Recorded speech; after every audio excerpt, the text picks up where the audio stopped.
Vamos? Oi, gente, estamos pela quarta vez começando a gravação desse programa Infinitas Letras.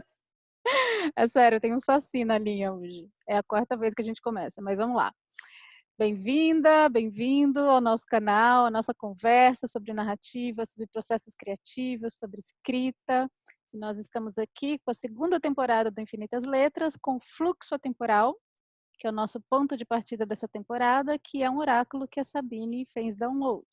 Estamos já no terceiro naipe, né? Já temos várias cartas aqui vistas, vamos começar o terceiro naipe hoje, a Sabine vai explicar para vocês depois o que é o naipe além da carta, e vamos começar, como sempre, com a nossa leitura do dia. Então, agora com vocês, Sabine, agora vai dar certo, gente, não vai travar. Bom, eu trouxe uma leitura bem diferente hoje, porque geralmente a gente lê ficção, né? E sempre trechos nossos. Mas eu trouxe o primeiro livro que eu publiquei em 2013. E esse livro começou num blog, na verdade. Eu até fiz coisas específicas para o livro, mas ele começou como um compilado de textos de um blog que fala sobre a minha experiência como professora de inglês. E eu achei que esse trecho aqui especificamente tinha tudo a ver com o que eu tinha mais próximo da minha experiência, da situação, de como uma pessoa se sentiria caso estivesse no momento da carta que a gente vai falar hoje. Então, bom, vamos ver se funciona. Vou ler para vocês. Se a mentira tivesse pernas curtas, tudo bem, porque a gente ganharia tempo entre a mentira e a reação, por mais que fosse dolorosa. Fato é que a mentira não tem pernas. A mentira não cola internamente. E quando falo de mentira, falo de tudo aquilo que a gente não acredita em um determinado momento que seja verdade. Por exemplo, naquela época eu acreditava que o inglês era importante para quem fosse fazer faculdade. Hoje eu preferiria que quem entrasse para a faculdade sem saber inglês organizasse um projeto em que os materiais obrigatórios fossem traduzidos. Meu lado ativista, né? Porém, naquela época, isso ainda não tinha me ocorrido. Portanto, eu dizia em sala que o inglês era importante para a faculdade e dizia isso com verdade interna. E colava. Eu ficava com uma boa sensação. Imagino que nem todos acreditassem, mas não havia discussão, ao menos, quanto à verdade das minhas intenções ao dizer isso. Os alunos consideravam essa hipótese com carinho e respeitavam a minha opinião. Eu nunca acreditei que, para que o ambiente em sala fosse produtivo, os alunos deviam ficar sentados o tempo todo, quietos, me ouvindo e repetindo como máquinas. Conclusão: quando eu, movida por algum medo ligado à minha imagem, queria dar uma palestra sobre a importância deles se comportarem, adivinha o que acontecia? Pois é, não colava. A mentira não tem pernas. Não adianta fazer beicinho e muito menos bater pezinho. O engraçado é que durante muitos anos, fazer beicinho e bater pezinho, toda vez que eu queria alcançar algum resultado, foram táticas infalíveis. Quando eu era criança, funcionavam sempre. Mais tarde, desenvolvi novas tecnologias de beiço que incluíam elaborados argumentos acerca de como eu me sentia injustiçada, cuja profundidade eu conseguia provar por A mais B. E expressões carrancudas em que apontava os membros de meu círculo de amizades como culpados por minhas falhas. O impressionante é que tais táticas, desenvolvidas com toda a pompa e circunstância aos 5 anos de idade, não serviam em sala. Eu podia contorcer meu digníssimo beiço quanto quisesse, corroborar todas as teorias em relação a como alunos não tinham mais respeito pelos professores, focar em como eles eram diferentes da aluna que eu fui, dizer que a juventude era a encarnação do mal, etc. Ainda assim, acreditava que, no fundo, minha missão era ensinar. E havia certas formas em meu agir que simplesmente não ajudavam ninguém a aprender. Por exemplo, não ajudava a planejar a aula nos mínimos detalhes, como se fosse uma espécie de coreografia a ser respeitada, que eu apresentava a meus alunos bailarinos e cujos passos eles deviam repetir, flexibilidade zero. Não ajudava a encarnar a flexibilidade em pessoa e não planejar absolutamente nada, amparada por teorias como o fluxo das coisas, o Zen e a teoria universal da atração. Não ajudava a não ter visão do todo e começar a encrencar com um determinado aluno porque ele não aprendia uma determinada expressão, ignorando os seus avanços em outras áreas. Não ajudava a ficar só acreditando que cada um tem seu ritmo e que tudo acontece quando deve acontecer, sem focar em temas ou tópicos específicos para dar direção ao avanço. Não ajudava a pregar coisas nas quais eu não acreditava. Não ajudava a pregar coisas nas quais eu acreditava, ignorando que os alunos podiam ter suas próprias crenças. Pode parecer que estamos brincando de pêndulo aqui, porque a raiz tinha que ser sempre 8 ou 80.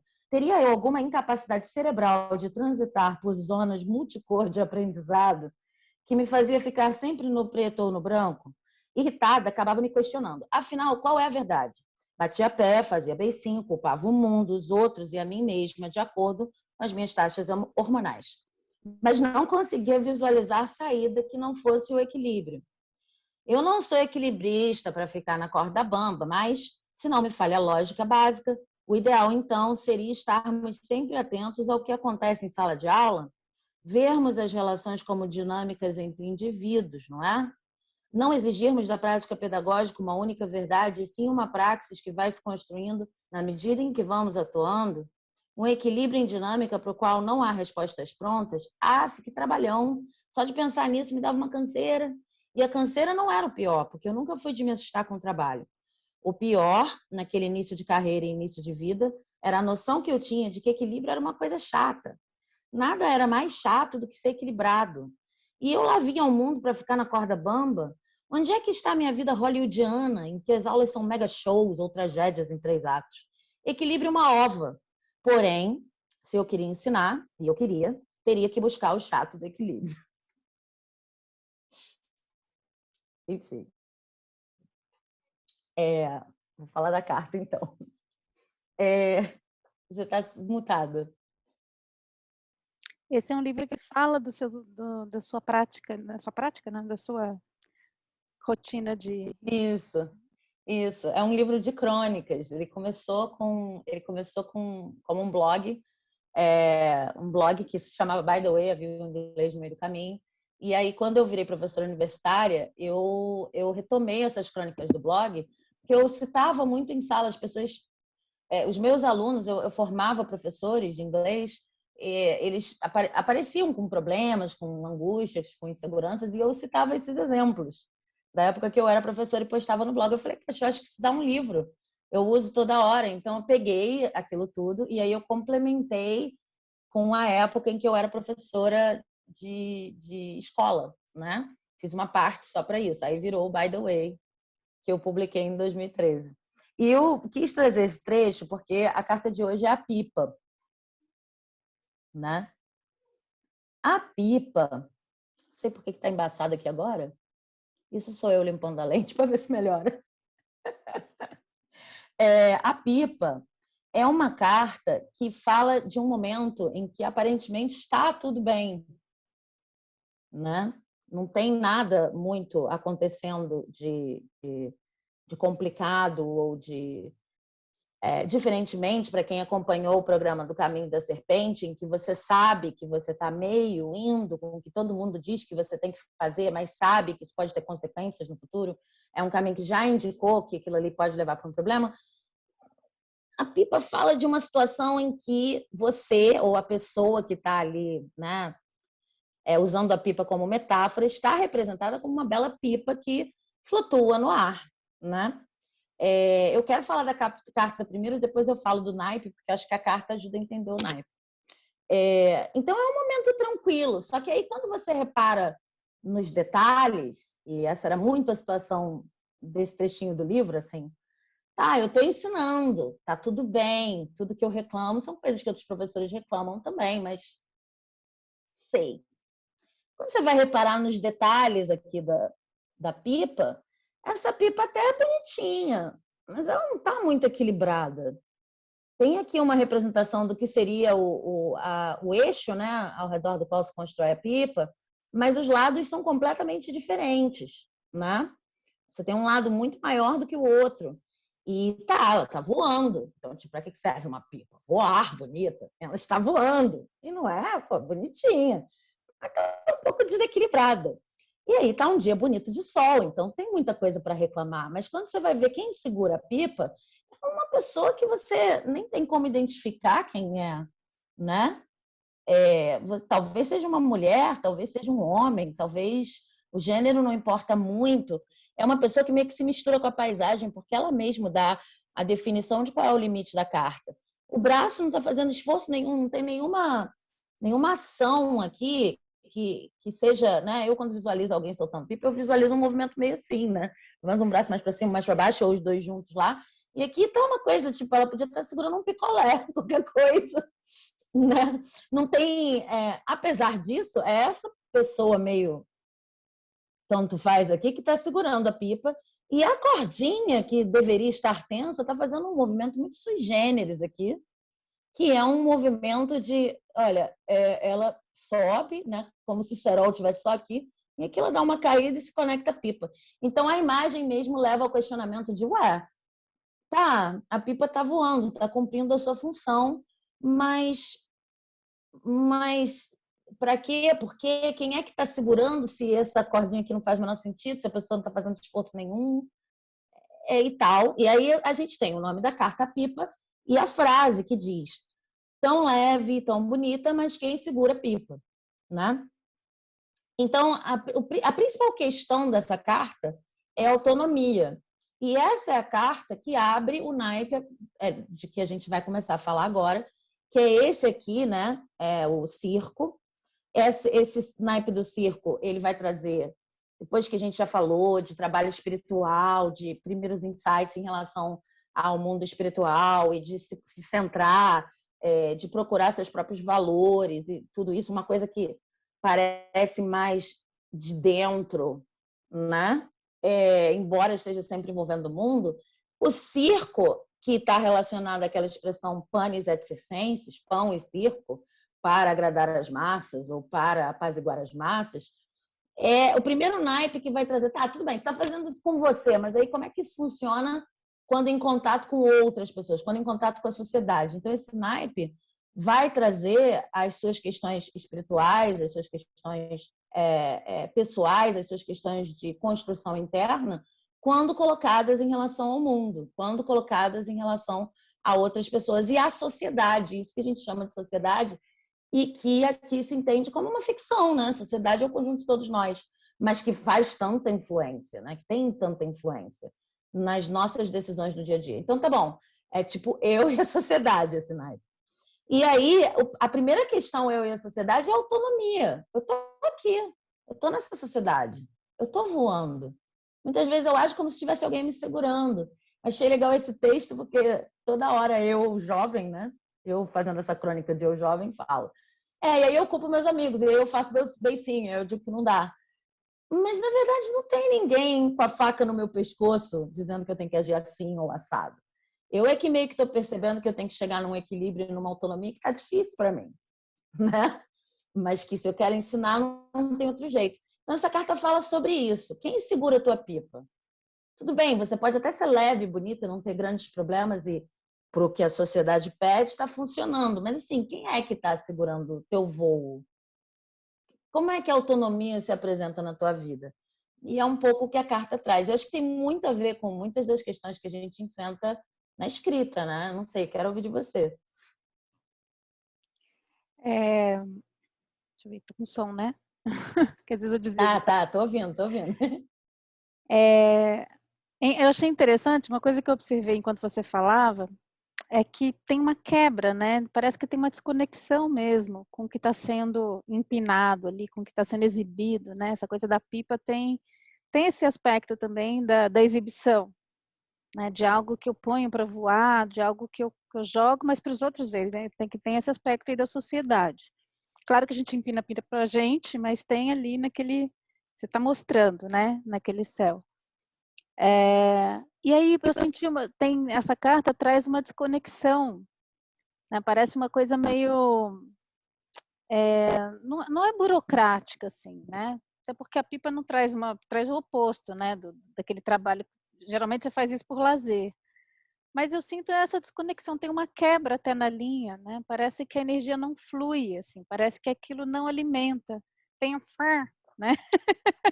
É o que você Sim, falou, ela está sim. ali, porque tem que estar ali, porque alguém talvez disse que ali seja um lugar legal, que aquela pipa seja legal de empinar, né? Mas é um valor para a sociedade, aquela pipa daquele jeito, com aquele desenho, talvez até com aquele desequilíbrio, né? Que alguns desequilíbrios são romantizados também, como você trouxe no texto. Eu queria ser uma pessoa dessas que, né, uma ópera em três, não, desculpa, não foi, agora já confundi o texto, mas enfim. Tragédia em três atos. Ou é o show hollywoodiano ou é a tragédia em três atos. Isso. Então, quanto mais fora do eixo, melhor, né? Porque aí dá história, inclusive. E a gente cultiva esses valores como sociedade, nós viramos personagens quando fazemos isso. E aí a pipa que se empina a partir daí, ela fica meio assim, meio fora do eixo, meio o que eu estou fazendo aqui, né? Uma coisa é o que as pessoas de fora veem, acho que é isso, né? E a outra coisa é o que de fato está acontecendo dentro da gente, né? Então, o que a sociedade está vendo ali naquele espetáculo e o que eu estou sentindo em relação a esse espetáculo e o quanto isso me alimenta também. O quanto dessa conexão, porque também você tem essa pipa também como uma conexão com o céu, mas o quanto disso chega até mim ou quanto naquela curva ali aquilo não é quebrado. Eu estou viajando aqui na imagem, tá? Mas eu estou tentando entrar no espírito da carta. Sim. Pelo que eu entendi, tem a ver com isso, né? Algo que devia estar tudo certo, mas não está, né? Hoje devia estar sendo um domingo feliz, mas né? Não está sendo tão legal assim. Por que não está sendo? Poxa, eu fiz tudo que falava que eu tinha que fazer. Eu estudei, né? Eu batalhei, eu galguei todos os degraus dos lugares que eu deveria estar, e de repente eu cheguei, tive aquela euforia, cheguei, e de repente falou assim, ué, mas como assim? Por que não está fluindo? Por que eu não estou feliz? Por que eu não estou sendo nutrida, né? O que está acontecendo de errado comigo? E aí, isso quando você se põe para perguntar, né? Porque em geral a gente prefere nem perguntar. Você começa justamente a culpar os outros, achar que, né, não está bom ainda porque você não chegou lá onde deveria, ainda falta alguma coisa. Então, quer dizer, esse momento de se questionar, ele é um momento que a gente se permite, né? Ou que a própria realidade se impõe, essa realidade interna, de colocar a gente nessa reflexão. Será que é esse o caminho mesmo? Né? E está todo mundo dizendo que é, mas será que é? Ou será que é o meu caminho? Né? E aí eu entendo assim, a conexão com a carta da serpente, que a serpente é aquele caminho que notoriamente é um desvio, só que para todo mundo. Mas, você vai ali, você vai se ferrar, porque não, né, aquilo ali realmente é muito torto. Aqui não, aqui de repente até essa pipa pode ser o caminho de alguém, mas talvez não seja o seu, né? E a gente segue esses cânones, porque ali está colocado como sendo a marca do sucesso, a marca do que é, do que... E aí né, como é que é a palavra? Não é desconexão, é uma... Gente, não vem a palavra. Daqui a pouco ela vem. Enfim, mas não existe ali uma... Deu branco. Tá. Não, mas ela vem. Sabe quando você não consegue se sentir pertencente a uma determinada família? Assim, tem um negócio ali que é uma inadequação, é isso, falar. Uma inadequação que a gente sente em relação ao lugar que às vezes a gente até se esforça para chegar e quando chega não é. E a gente não sabe o que é ainda, né? Mas sente que aquele caminho não nutre, né? De alguma maneira não nutre. E aí é muito difícil a gente assumir isso, porque isso coloca a gente num lugar assim, tá, então o que é? Se não é isso, o que é? Vou ter que achar? Ou pior, né? Será que o que me nutre é uma coisa que socialmente, até para mim, né, em relação aos meus preconceitos, é vista como algo esquisito? Né? Eu me lembro muito de um filme que chama Partida, acho que eu já falei desse filme aqui, em alguma temporada, mas eu vou falar de novo, porque eu lembrei muito desse filme, é um filme japonês, que é a história, o protagonista ele é um musicista, ele toca numa orquestra, e aí acontece uma série de questões ali no começo, não vou ficar falando tudo, senão não tem graça. Bom, eu só sei que ele encontra um senhorzinho que vira um mestre para ele, e o ofício desse senhor é ele prepara os corpos para os funerais. Defunto, ele é maquiador de defunto, sendo bem sincera, é isso que ele faz. É assim, eu tô zoando, né? Isso é muito lindo, o filme é maravilhoso. O que ele faz? Ele busca naquele ofício, né, de trabalhar, de tratar aquele corpo para aquele último momento em que as pessoas que conheceram aquele ser vão se despedir. A questão é ele tenta fazer daquele momento um momento muito especial, né? Um momento de muita conexão e não simplesmente alguém chorando ali, um corpo sem vida. E esse cara, ele fica fascinado com esse ofício. E ele começa primeiro ali a ajudar, né, ser meio que um aprendiz, e depois ele se conecta com aquilo e ninguém entende nada da família dele. Como assim? Você vai largar, você vai deixar de ser um musicista, você vai deixar de fazer alguma coisa, né? Tá numa orquestra para fazer isso, né? E é onde ele encontra ali né, a conexão dele. E eu lembrei muito desse filme. É um filme muito lindo. Ele fala muito sobre o sentido da vida, né, através da morte. E tem esse lugar estranho, porque como é que você deixa um lugar que todo mundo diz, uau, que incrível, trabalha numa orquestra, né? Não tem como alguém olhar para isso e falar assim, nossa, que legal que deve ser. Não, vou largar isso para fazer, vou cuidar de corpos para o funeral. E se é aí o lugar que a tua pipa vai estar em conexão com você, né? Porque ele estava ali com aquele bracinho burocrático ali, tipo, estou aqui fritando no sol porque era para eu estar feliz aqui nesse dia. Sim. E como né, a gente entender essa singularidade, entender o que é próprio da gente, né? E o que realmente alimenta, o que realmente, aí pensando também nos personagens, né? O que realmente alimenta aquela personagem? Às vezes pode ser uma coisa esquisitíssima, ou que seja um tabu social, né? Mas se aquilo traz alguma conexão, por que traz conexão? O que tem por trás daquilo? Né? Então, assim, no primeiro momento é o que me veio. Tem muita coisa para falar, até de processo, né? Falar do meu próprio processo mesmo em carreira literária, mas eu lembrei muito desse filme. Eu acho que é um ponto muito específico para se tocar, né? É um tipo de conflito que eu sinto que não se fala muito disso, porque não é um conflito externo que todo mundo vê, e também não é parte daqueles conflitos internos mais conhecidos, né, das grandes emoções, dos grandes dilemas. É um negócio que pode parecer bobagem, pode parecer frescura, né? Pode parecer um capricho, você não está ali tão encaixado dentro de alguma coisa. Mas o que faz a gente questionar também essa questão do que é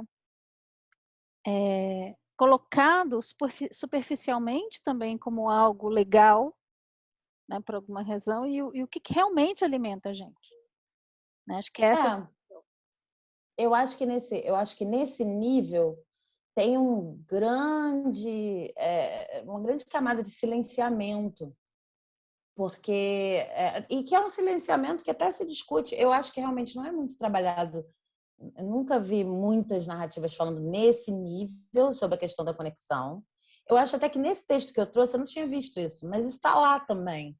Quer dizer, eu não escolhi o texto por causa disso, mas isso está com certeza na carta, e isso está com certeza no texto aqui mesmo do By the Way, porque ela fala o tempo todo, né, mas começa com a mentira, né? Tipo, o que é mentira, se não uma coisa em que eu não estou acreditando naquele momento? Porque se eu falo uma coisa com verdade, vai colar. E se for mentira para mim naquele momento, por mais que eu faça, por mais que eu queira fazer, não vai colar.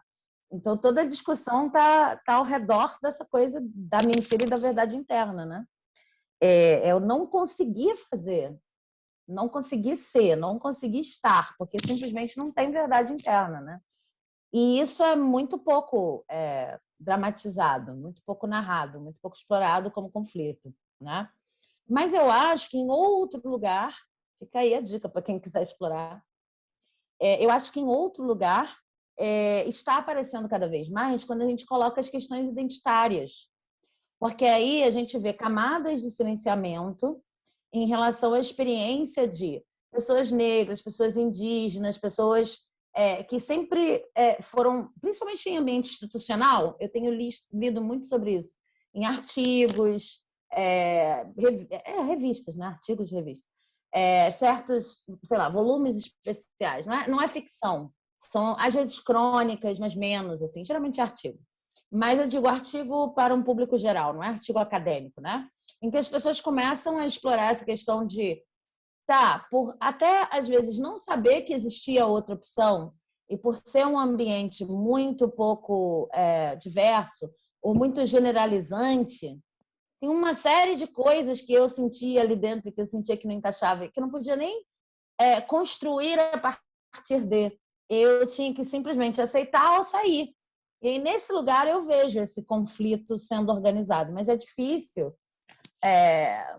Entra na coisa de... Bom, para quem não está muito atento a essa sensibilidade, facilmente vira mimimi, né? Essa coisa que você está falando. Porque é difícil falar, inclusive se você estiver escrevendo, por exemplo, literatura indígena contemporânea, super embasada e focada nesse tipo de ativismo literário, que eu nem gosto dessa expressão, é difícil você entrar no lugar em que a pessoa foi silenciada por conta de uma série de questões que simplesmente não podiam ser ela no ambiente institucional. É difícil falar sobre esse lugar. É difícil exemplificar, é difícil descrever, né?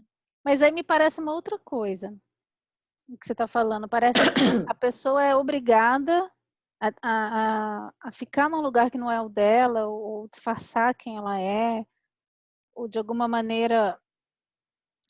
É como se fosse assim, eu preciso me encaixar, então eu mudo um pouco a minha natureza, né? Porque o meio me pede outra coisa. Outra coisa é, eu acho que está tudo certo, eu não sinto que eu estou me encaixando numa outra coisa, eu simplesmente acho que eu quero aquilo, eu vou fazer Mas aquilo. isso pode super acontecer, né?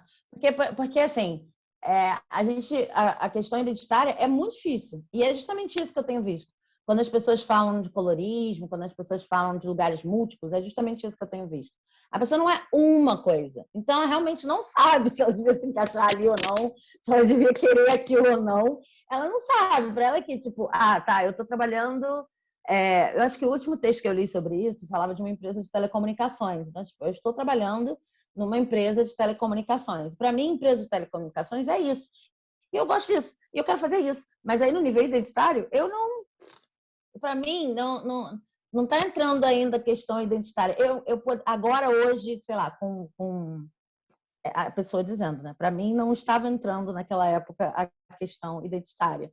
Hoje, com mais experiência, eu consigo ver que sei lá, criando minha própria empresa, fazendo algumas sugestões, né? Eu conseguiria, de repente, criar as minhas telecomunicações, outra forma de ver, outra, né? Mas, tá bom, não é exatamente no lugar de eu quero trabalhar com esses cadáveres, né? Eu quero preparar essa entrega, mas às vezes isso é tão íntimo. O que eu queria trazer, na verdade, é que é muito difícil falar desse lugar. Acho que isso está começando na questão identitária e acho que isso é muito delicado e difícil, porque na hora de exemplificar, gente, esse autor estava falando justamente sobre isso. É difícil, só você sentiu. É muito fácil te apontarem e dizerem, e isso fica mais evidente, eu acho, nas questões identitárias. É muito fácil a pessoa te apontar e dizer, não aconteceu, foi só você, é uma questão sua. E aí tem a outra questão, que é tipo assim, o que invalida se foi uma questão só sua? Porque a questão da conexão é uma questão pessoal, de fato, todo mundo precisa buscar conexões, né? Independentemente, né, enfim, de a que elas estão relacionadas e quais são as características mínimas ali que vão gerar ou não conexão. Mas, de qualquer maneira, em qualquer uma das situações, é muito difícil. Você se propõe, por exemplo, a escrever um romance ao redor de questões delicadas como essa, de conexão, no mundo, né? É diferente você escrever um fluxo de consciência. Não é. Você vai ter que me criar uma cena aqui agora em que porque que essa mesa e esse olhar e essa fala e isso aqui não sou eu. É bem difícil de explicar, né? É estranho. Eu queria trazer um exemplo que eu acho incrível, né? A questão das sincronicidades. Eu nunca sei qual é a carta até a Sabine apresentar, né? E eu faço consultoria literária, como vocês sabem, e eu estou encerrando um processo agora de um livro com uma pessoa, não posso falar o nome ainda porque ela não lançou o livro, mas é um processo muito bonito, e ela acompanha a mãe ao longo de uma doença que a mãe teve, ela, e com isso, né, nesse acompanhar da mãe, ela descobre, ela tem contatos muito profundos com a espiritualidade. E no meio disso, ela vai para a Índia, fazer um retiro na Índia para se fortalecer, e nesse retiro ela se depara com uma questão muito fundamental, que é o quanto ela se afastou da natureza dela. Ela foi para fazer um trabalho para a mãe, né, para se fortalecer, só que nesse retiro ela percebe o quanto ela se afastou da verdadeira natureza dela, porque entrou num conflito com a sua vocação e o que era aceito socialmente ali no âmbito familiar. E aquela história, né, que parece mimimi, né, parece frescura, e aí você fala, não, tudo bem, eu não vou criar confusão, a vida é tanta coisa que dá para fazer, ela foi fazer outras coisas, foi estudar psicologia, né, queria ser artista, obviamente, e esse é um drama de muita gente, né, muita gente que acaba procurando depois essa questão da escrita, né, pode ser até que seja o caso de quem está assistindo a gente aqui, mas você fala, nossa, eu queria tanto isso, eu acabei deixando para lá por 1000 razões, né? E aí, nesse retiro, ela percebe que o que ela tinha deixado para lá não era só um capricho, não era só um gosto, era a essência, né? Que ela carregava durante muito tempo um luto, que só ficou claro com a iminência da perda da mãe, e existia uma tristeza muito profunda de ter aberto mão de algo que era tão precioso, e que era o lugar onde ela se encaixava. Então, ela trouxe uma imagem que eu achei muito bonita, que eu queria compartilhar aqui, pedindo licença, né, porque é uma imagem que é dela, que é como se o universo fosse um grande quebra-cabeça e você se encaixa naquele lugar, aquele é o seu lugar.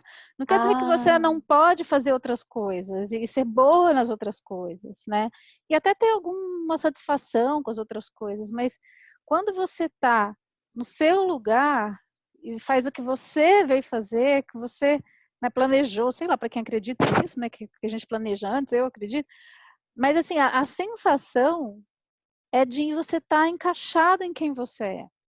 E aí você sente que esse poder vem, né? E foi interessante porque ao longo da feitura do livro tiveram camadas, né? Porque assim, uma coisa é o que o livro traz quando você pega o livro pronto e outra coisa é o processo de criação daquele livro. E no processo de criação, a primeira coisa que apareceu, a primeira voz que apareceu foi: me proibiram de ser quem eu era. Eu fui podada de ser quem eu era porque eu fui incompreendida, né? E a gente trabalhou muito com esse sentimento com essa sensação da incompreensão, de desencaixe, da inadequação. E ainda assim, foi interessante porque o livro não acabava. Ele já estava escrito e dava sempre uma sensação de que ainda faltava alguma coisa, que faltava uma revisão e aquilo ia sendo revisto. Até que chegou o dia que a gente percebeu que a questão era esse ponto que faltava revisar. Não era, o que faltava revisar era, eu não fui proibida de ser quem eu sou. No primeiro momento até sim, mas num segundo momento a responsabilidade foi minha. Porque no momento em que a gente cresce e já é um ser, né, um adulto, uma pessoa autônoma, capaz de tomar as próprias decisões, a gente continuar culpando, né, os amigos, a família, é uma forma de aí adiar aquela tomada de decisão que nunca é fácil, porque a gente estar sentado no nosso lugar de poder é muito assustador. Sempre. É muito mais, eu não vou dizer fácil, porque fácil não é, mas é mais cômodo, talvez, ou menos aterrorizante, ou menos perigoso e menos interessante também. A gente está fazendo qualquer outra coisa que às vezes a gente até faz bem, né? E ficar sonhando em ser aquela pessoa, ficar cultivando aquilo naquele lugar que está muito protegido das intempéries da realidade, né? Que, como a gente falou na Carta da Lua, lá na outra temporada, você fica sonhando em ser, ele não realiza, não se realiza. Mas assim, eu troco a minha não realização por um sonho que está intacto, perfeito, imaculado. Então, muitas vezes, esse sentimento, essa sensação de inadequação, ela é mantida por medo, né? Porque quando você... Só que a gente não percebe o luto que isso gera, a gente não percebe essa quebra, né, desse braço. Você está empinando uma pipa ali que você não tem conexão de verdade com aquilo. Aí você pode estar cumprindo todos os pré-requisitos, todas as etapas, você está tirando nota 10, né? Sim. mas não tem aquela sensação até do perigo, né? Porque quando a gente tem muito medo, quando a gente fica com aquele frio na barriga, você fala assim, meu Deus, isso aqui não é que não pode dar errado, isso aqui porque as coisas dão errado ou dão certo, não sei, né? As coisas não saem como a gente espera. Só que quando a gente está ali colocando o nosso sonho na reta mesmo, colocando o que a gente é na reta, é tudo muito mais intenso, né? Mas é isso que vai nutrir também. E aprender a lidar com isso também, né? Então foi muito bonito, assim, só para encerrar a história, não deixar essa história aberta. A gente agora terminou o livro.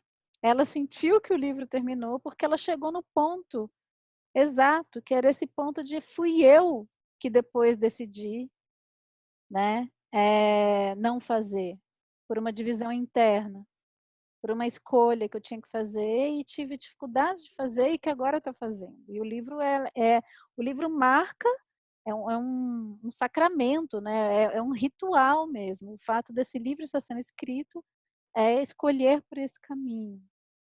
E eu quis trazer essa história porque é uma história muito bonita, assim, eu acompanhei parte dela, né? Estou acompanhando esse livro há mais de um ano e, e essa percepção demorou para chegar.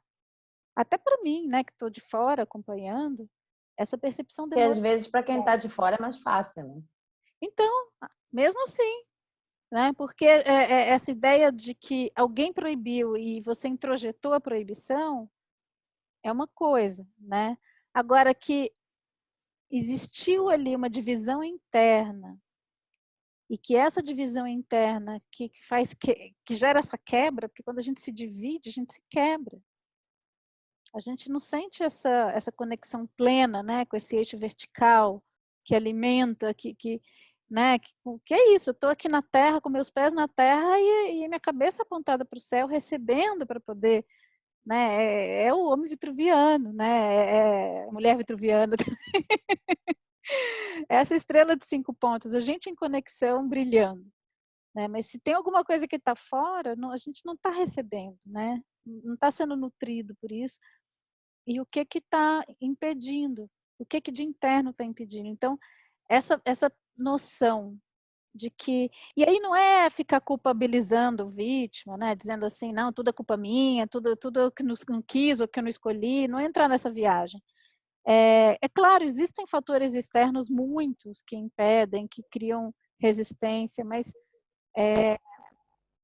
existe essa resistência interna que é a mais difícil de superar, porque às vezes a gente não percebe. Quando tem alguém plantado na tua frente falando você não vai fazer, né? Ou até quando é a sua conta bancária que está ali na sua frente dizendo, olha, eu vou criar muita dificuldade para você ter suas 2, 3 horas por dia para você escrever. É claro o que está na sua frente. Agora, quando é lá dentro, às vezes é muito vaporoso, você não sabe, né? Você não sabe sobre o que você tem que operar para vencer aquela resistência. E é interessante você pensar que um inimigo pode ser uma divisão, né? É quase... Eu queria falar justamente sobre isso, porque além dessa questão de que você se coloca lá voando, né? Para voltar, é a mesma coisa que você está falando, mas assim, voltando para a carta, além de que você se coloca na posição de voar, mas você pode externalizar quem é que está te segurando e não sabe por que você está ficando, por que você não fica feliz, realizado, né? Quando você externaliza culpa, coloca em outra coisa, diz que não deixaram, ou qualquer coisa, porque não deixaram, pode estar se referindo num determinado momento a uma coisa ali na tua, que você está colocando nessa coisa, não precisa estar tão distanciado no passado, como no exemplo que você deu, pode estar aqui nesse momento presente, ou pode ser uma cadeia, às vezes tem umas repetições, né? Eu já passei por isso várias vezes, assim, por que todo mundo parece o que a minha família fez comigo, enfim. Mas um monte de reforços, assim, né, nesse lugar. Mas como isso não está acontecendo mais, né? Enfim, está acontecendo. Mas como não existe, de fato, uma pessoa na sua frente lá dizendo você não vai publicar esse livro, né? Digamos. Então, a energia toda para manter isso aqui de pé é tua. No final das contas, você não consegue muito bem divisar quem é a pessoa que está segurando o raio da pipa, porque quem está segurando, inclusive a pipa nessa posição, é você. Quem está colocando a faca no seu próprio pescoço é você, embora possa estar disfarçado de outra pessoa. E aí eu queria trazer uma coisa que aconteceu comigo semana passada. Eu tive que sofrer luto disso, e hoje eu tô rindo, mas o luto foi sério. Semana passada ou retrasada, eu já não lembro mais, mas assim, era sério no nível de que eu achei que eu lembraria sobre... Enfim, melhor contar logo. Eu vi um concurso para escrever peças. Eu comentei contigo. E aí o concurso dava muito dinheiro. E aí eu falei assim, bom, um ótimo motivo para escrever uma peça, né? Aí eu contei para você qual era a ideia da peça, né? E eu achei, e foi muito engraçado, porque foi assim, eu vi um concurso para escrever uma peça que dava muito dinheiro.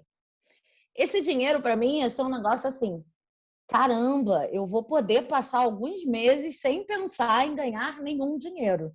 Então eu já estava fazendo planos de como é que eu ia dividir, assim, sabe? Poxa, se eu ganhasse tal. Mas era um negócio, assim, era uma possibilidade muito remota de eu ganhar, né? E eu estava fazendo, até tinha um certo prestígio envolvido, uma coisa assim, foi legal colocar isso no meu currículo. E tinha publicação envolvida, e eu sou o tipo de autora que, se tiver um concurso que eu não tenho que pagar e tem publicação envolvida, eu penso automaticamente assim, gente, menos um trabalho, porque ser publicado é muito difícil. Então, se eu ganhar qualquer coisa que me publique, para mim já é ótimo, porque é mais um livro que vai sair sem eu ter que ter trabalho. Mesmo quando tem editora, a gente tem muito trabalho, né? Então, enfim. Aí eu, beleza. Aí, tá. Só que a ideia que veio, porque aí agora o objetivo final era ter uma ideia para o dinheiro e talvez a publicação, né? Só que a ideia que veio era muito boa. E eu fiquei até preocupada quando veio a ideia, porque eu pensei assim, mas será que essa é uma ideia para gastar com esse concurso? E o concurso pedia que... Mas eu pensei, de repente eu não ganho, né? E tal. E aconteceu uma coisa que acontece comigo, que é assim, quando eu estou no início do processo, eu tinha tempo para escrever a peça. Quando eu estou no início do processo, é tudo muito suave, assim, tipo, que isso, gente? Estamos fazendo isso porque é isso que autores fazem. Eles veem um concurso, eles falam, também se não passar tudo bem, também se passar tudo bem, são coisas da vida, nada tem, sabe? Assim, caminhando em nuvens de iluminação, né? Aí, à medida que vai chegando... Hoje em dia, antigamente eu ficava assim, eu preciso ganhar. Agora não, agora eu não fico, eu preciso ganhar, mas eu fico querendo dar conta de terminar. Porque no início eu fico, gente, eu tenho que... tipo assim, se eu não terminar, não terminei. São coisas que acontecem. Se fosse um padeiro que não termina, não sei quantos... Eu fico dando esses exemplos para mim mesmo. E aí, quando chega perto do prazo acabar e eu não terminei, aí eu fico me cobrando, eu sou a própria pessoa empinando essa pipa.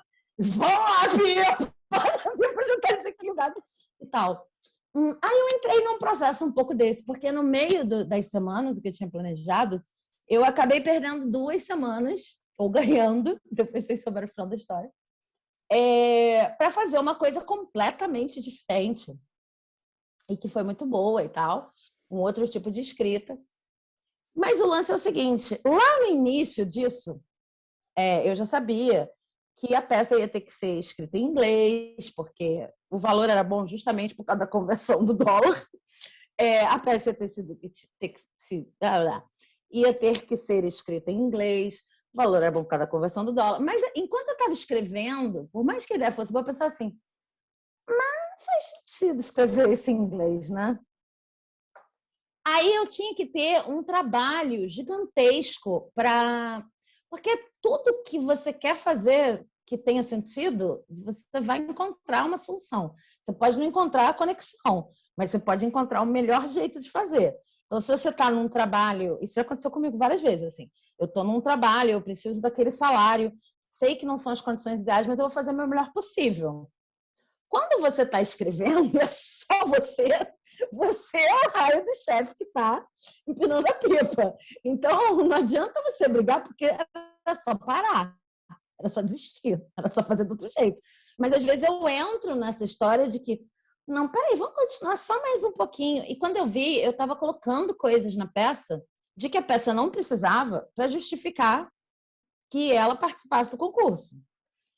Fim do sonho triste. Eu consultei meus outros oráculos, que não são esse, e aí eu ouvi uma resposta que eu já sabia, que era um pouco assim, tipo, gata, tu já sabia, desiste disso, essa peça é muito maior do que isso aí. Era quase como se eles estivessem dizendo assim, a gente só usou o dinheiro, só balançou o dinheiro na sua frente para ver se você lembrava que você também escreve dramaturgia. Obviamente, essa ideia não veio de você. Eu não estava pensando sobre o assunto que a peça trata. Eu estava em outro lugar. A gente quer que você escreva, mas a gente quer que você escreva com calma, em português, pelo amor de Deus. Você é louca, que isso? Para com isso. E aí eu ouvi, mas ainda questionei. Mas eu ouvi. E eu acho que isso é um exemplo muito bom dessa carta também. Porque nem sempre, a gente sempre fala das coisas aqui, até para cada um, né, aplicar como quiser e tal, momento da vida. Mas o nome do oráculo é fluxo temporal porque nada disso é estanque. Essas coisas vão voltando. Assim, nas minhas últimas, sei lá, 2 ou 3 semanas, isso aconteceu em meio a outras coisas. Eu volto e meio, eu estou me forçando a empinar uma pipa. E, cara, de onde é que você tirou isso? Às vezes era um ranço de ainda uma necessidade de sobreviver, oportunidade de dinheiro. Às vezes é um ranço de um...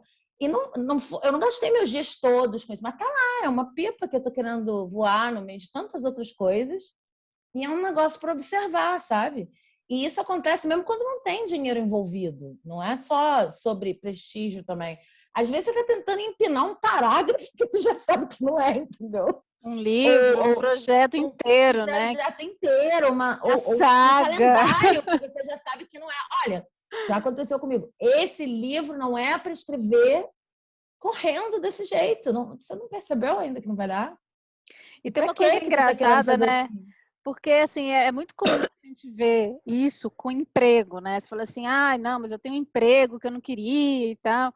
Agora, a gente faz mais isso com os nossos projetos pessoais, com as coisas que a gente decide fazer e que às vezes nem está dependendo de ganhar dinheiro para isso, né? Ou às vezes até tá, mas enfim, é isso, não tem ninguém mandando, não tem a vida mandando, não tem a necessidade, não tem o seu banco mandando, você encalacrou que você quer fazer aquilo, sei lá por quê, entendeu? Porque tá todo mundo fazendo, porque você acha que tem que fazer, o prestígio mesmo, né? Que você fala assim, nossa, porque essa pipa aqui, na hora que tiver lá no céu, meu filho.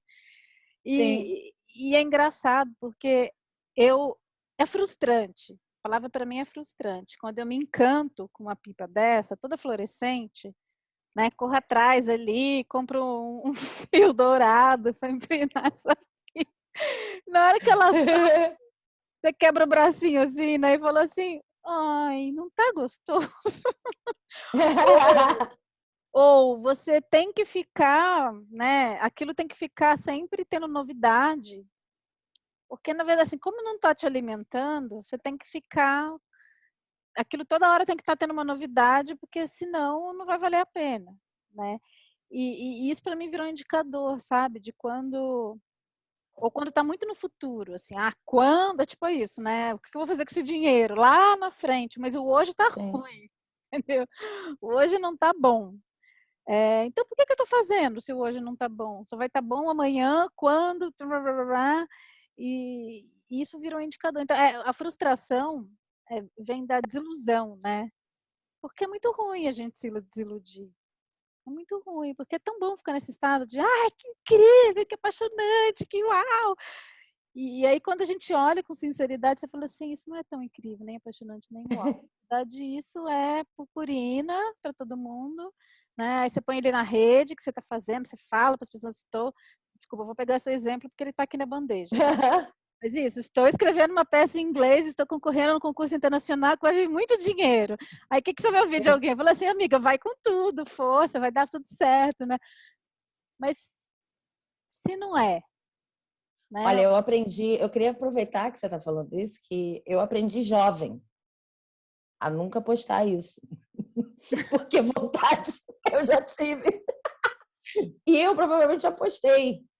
Mas hoje em dia eu não posto mais. E se vocês querem tirar qualquer coisa dessa conversa de hoje, bem prática, acho que essa seria uma, assim. Não poste na rede social. Eu estou aqui fazendo um negócio porque, sinceramente, muda o tempo todo. Aí você se compromete com todo mundo, né? Então, mas isso para mim já é um indicador.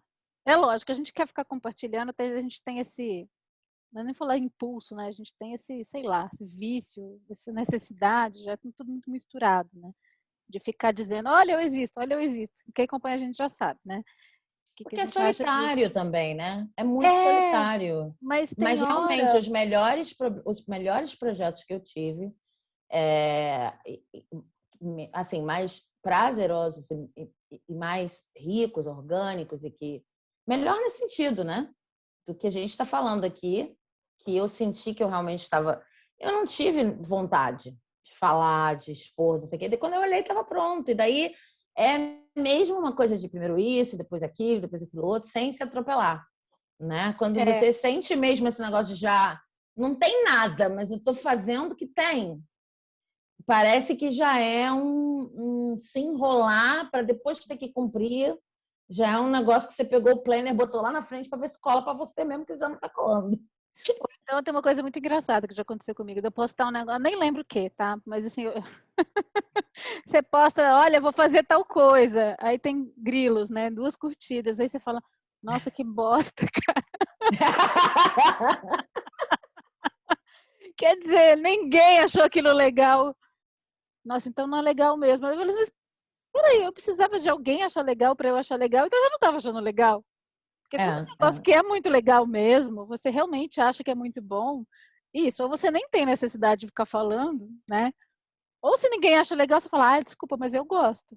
Sabe aquela roupa que você compra, que você tá adorando usar aquela roupa? Todo mundo acha aquilo cafona ou esquisito, né? Você, mas por que você tá usando isso? Mas você tá tão feliz de usar aquilo que você fala assim, porque eu gosto, né? É mais ou Sim. menos isso. Os projetos que a gente se mete, tem coisa que a pessoa fala assim, mas por que você está fazendo isso? Eu falo assim, gente, é engraçado. Tem coisa que a gente faz na vida que você fala assim, eu não sei por que eu faço isso, mas eu gosto de fazer isso, né? Porque isso me alimenta. Porque eu saio mais feliz do que eu entrei, sabe? E não é porque está dando certo, porque está dando errado, é porque eu estou fazendo isso, nesse momento, hoje, né? Isso aqui, né? A gente já discutiu sobre o Infinitas Letras, né, Sabine? A gente não sabe o que a gente faz, porque sei lá quantas pessoas vêm, poucas. Mas a gente fala, o que fez a gente continuar foi isso. A gente termina o vídeo mais feliz do que a gente começou. E pronto. É só por isso. É. É, e isso parece às vezes muito insuficiente para justificar, né? Como se a gente precisasse justificar fazer alguma coisa. Mas se não vai ser por isso, é pelo quê? Porque é claro, às vezes a gente faz coisas porque precisa, mas essas coisas que a gente faz, porque a gente se mete a fazer, né? E às vezes até colocando recurso. Poxa, por que eu vou fazer uma coisa que já não me alimenta hoje? Né? E se isso não está acontecendo hoje, não vai acontecer amanhã. Mas é a história que a gente conta porque tem alguma parte nossa aderida a isso, sei lá por quê, ou eu até sei por quê, né? Às vezes é ego, às vezes. Mas você fala, bom, e aí? Quem que vai decidir? Quem que vai fazer minha agenda? Sou eu ou a criatura? Sim. Né? Porque a Sim. criatura se compromete, mas quem paga a conta sou eu, né? Eu que vou ter que fazer. Eu que vou ter que me empenhar criativamente, né? E a gente que vai fazer isso. A criatura quer colher os louros, a criatura quer ir lá na conta bancária e pegar os dólares. A Sim, criatura que está sim. mandando, né, você fazer. Mas a gente mesmo, você fala, mas eu quero me comprometer com isso. Eu quero me comprometer comigo, né? E é difícil perguntar isso. Isso é uma Porque pergunta muito estranha, porque se você realmente for sinceramente parar para pensar em quantas vezes, sem nenhuma grande. É lógico, não estou falando de nenhum momento em que realmente existe uma calamidade, um grande desafio externo que se expõe, nada disso. Mas, assim, existem inúmeros momentos no dia em que a gente mesmo não faz a escolha que seria a escolha, mas a gente não escolhe não sofrer, né? Não escolhe assim, não fazer. Eu queria lembrar de um exemplo assim, mas é um exemplo mais do dia a dia. Mas em relação à escrita, tem muito esse negócio de eu estar me complicando e eu ter que me lembrar de parar de me complicar. Então, obviamente, é outra coisa que está ali no comando. De onde vem essa coisa? De onde a pessoa quiser achar que vem. Se quiser dizer que vem das minhas crenças limitantes, do passado, da infância, da outra encarnação, não importa muito, porque o que eu acho que é a pergunta difícil, que é isso que você está colocando, que é difícil da gente fazer, que é o susto. Eu me assusto. Imagina você parar para ter consciência mesmo, num momento desse. Caraca, eu estou me complicando sozinha. E realmente não precisava.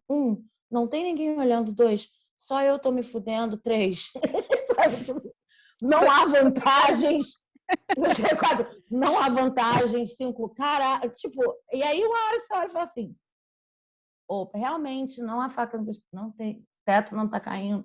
Sabe aquela coisa de quem lirou assim? Não está caindo, o céu não está caindo. E eu tô fazendo isso comigo, cara. Então, tipo, por aqui, né? Tem um amigo que fala, eu ouvi isso outro dia. Existem momentos na vida em que a gente precisa se perguntar, pra quê? E é um pouco isso, né? O momento que você fala, opa, saí. Pra quê que eu tô dificultando as coisas para mim mesma? Eu queria lembrar um exemplo do cotidiano. Mas é isso, assim, a caneca que você enche o saco todo dia, que bastava pegar outra. Sabe essas coisas assim? Umas coisas, às vezes, muito simples. E isso se aplica a tudo que você faz. Você tem 2 canecas, você vai pegar que te enche o saco todos. Pra quê? Como assim? Não tô te entendendo. Tem outra. Entendi. Mas, claro, tem coisas mais complicadas. Mas, assim, reparar e estar consciente disso é muito difícil. Então, isso pode virar toda uma estrutura, né? Eu acho que é fácil de ver de fora, mas muito difícil de ver de dentro. E dependendo da coisa que você tem que abrir mão, porque eu acho que o difícil não é só um projeto.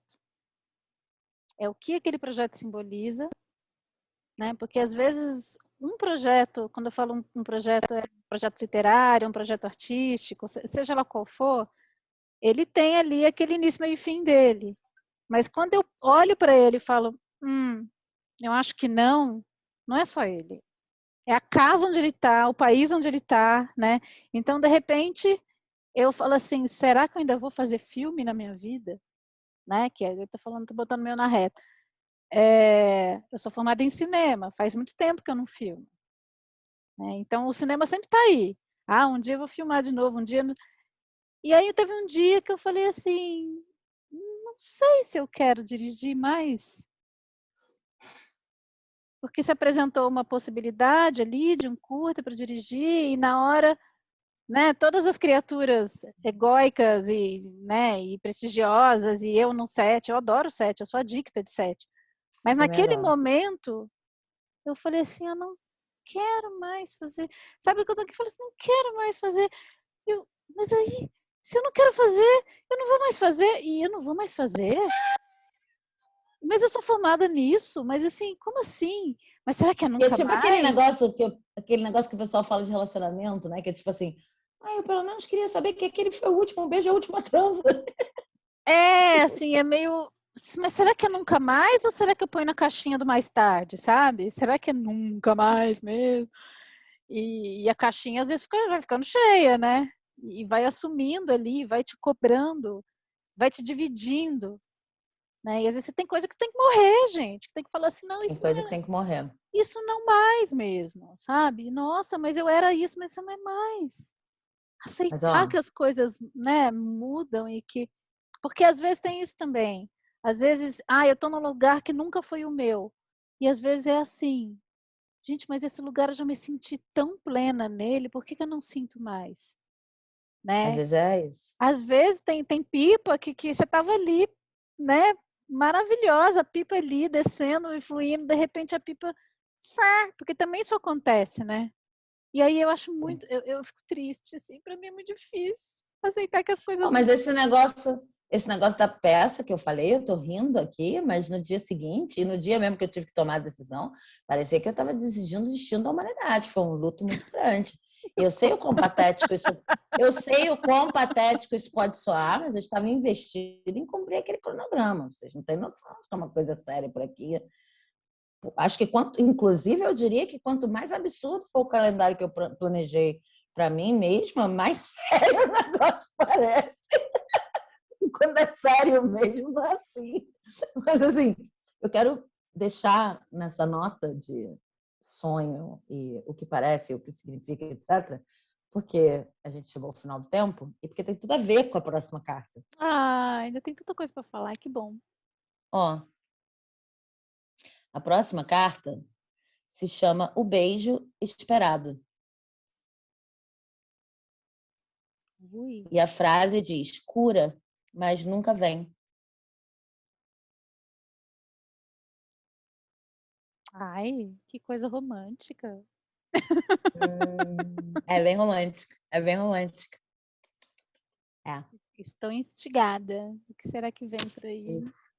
Mas tem a ver com o que você estava falando aí, esse negócio de que eu acho que é e que eu acho que pode mudar e que eu idealizo. Enfim, mas enfim. É. Difícil aceitar, né? Essa diferença energética entre o que a gente quer que seja e o que é realmente. Precisa de muita sinceridade, né? Eu acho que muitas vezes a gente troca a conexão com essa fonte de energia pelo devaneio, porque é muito ruim se desiludir, né? E a gente não percebe que tem algo ali não vou dizer maior, porque é diferente, assim, mas tem algo que realmente te conecta com uma outra coisa. É uma escolha e que inclui muitos lutos. E por isso que é mais fácil culpar outra pessoa, porque dá raiva, né? Às vezes você ter que abrir mão de uma coisa que você fala assim, não é mais mesmo, né? Ou nunca foi, sei lá. Mas tem uma coisa que é, né? A boa notícia é essa. Só tem que... Não, sempre tem, mesmo que mude, inclusive. Tem isso, né? Mesmo que seja em dinâmica. Mas foi tão engraçado ler esse trecho do By the Way hoje, porque eu me lembro exatamente de quando eu escrevi pela primeira vez, que era no blog, e de quando eu reli, que eu já achava estranho. E hoje, quando eu li de novo, eu falei, gente, teve época que eu assumia isso. Essa coisa de não gostar de ser equilibrada, né? Isso eu vivia mesmo sobre a égide de não gostar de ser equilibrada. E hoje, que tudo que eu busco na vida é equilíbrio, mesmo sabendo disso, é difícil pra caramba ainda todo santo dia, né? Então é uma jornada muito longa essa do equilíbrio e da autonomia e de quem que segura o raio da pipa quando. Gente, tinha tanta coisa para falar sobre isso e a gente nem entrou nesse assunto, né? Do equilíbrio. Pois é, mas eu acho o seguinte, como eu acho que está só no início do naipe. Porque eu vou fazer o seguinte, já que você está instigada, isso aqui é polêmico, tá, gente? Isso aqui é novo. Você que está aí assistindo a gente agora está vendo uma coisa que nunca foi feita antes no Infinitas Letras. Uma novidade. Uma coisa aqui fora do roteiro. O que você vai fazer? Eu vou mostrar. O que eu vou fazer? Loucura, mentira. Uma coisa banal que eu estou aqui enfeitando, como uma pipa, né? Então, eu vou mostrar as cartas desse naipe. Ó. A gente tem um beijo esperado, justamente que entra nessa história de devaneio. Cura, mas nunca vem. Logo depois a gente tem o escombro à deriva. Nossa Senhora. Depois do naufrágio, sou o resto de quê? Depois a gente tem as bolhas, uma estoura e lá se vão todas as outras. Caramba, Sabine, atravessaremos. E aí a gente tem Cláudia Terra, filhote da Lua Vim. E agora? Esse aqui tá um pouco apagado, mas ele é bonitinho, esse filhote. Não vou mostrar muito, que não era para dar esse spoiler todo. Mas eu só tô querendo dizer assim, teremos uma travessia falando sobre coisas adjacentes a Certo. pipas. Entendeu? Essa coisa da autonomia foi só a primeira coisa. Afinal Gente, de se contas, prepara nós para esse estamos... naipe. Afinal de contas, nós estamos no pão e circo, né? Eu vou até chegar com o meu narizinho na próxima. Exatamente. A gente está aqui só no mundo das aparências. Aqui tá complicado esse naipe, não é mole não, galera. Fácil não, gente. Olha só, não dá nem para culpar ninguém, né? Porque não. Já foram pra manga. Ai, vamos lá. Melhora. Não, tudo bem, gente. Olha, importante aqui, né, é a gente saber que a gente tem que atravessar tudo isso para escrever personagens com profundidade. Vocês precisam ver tudo que mora dentro, né? Enfim. Mas eu já fui dessas também. Aliás, de vez em quando eu tenho uma dentro de mim que adora um desequilíbrio e ela fala assim: ai, que chata que você tá com esse negócio de meditação, porque tudo que eu quero é uma loucura, da cavalinho de pau com o carro, já fiz isso. Dava cavalinho, ficar a noite sem dormir. Nossa, não vou nem começar a contar aqui. Não. Vamos encerrar esse programa, Vamos encerrar antes que eu fale besteira. Vamos. Gente, foi um prazer muito grande. Você vê como é que é a energia do circo. A gente começou a gravar 4 vezes. E não conseguimos acabar, né? Eu não consigo acabar. Você que vai ter que encerrar o programa. É um circo mesmo, né? Gente, tchau. Acabou. Até o próximo. Obrigada mesmo. Beijo. Tchau, Sabine.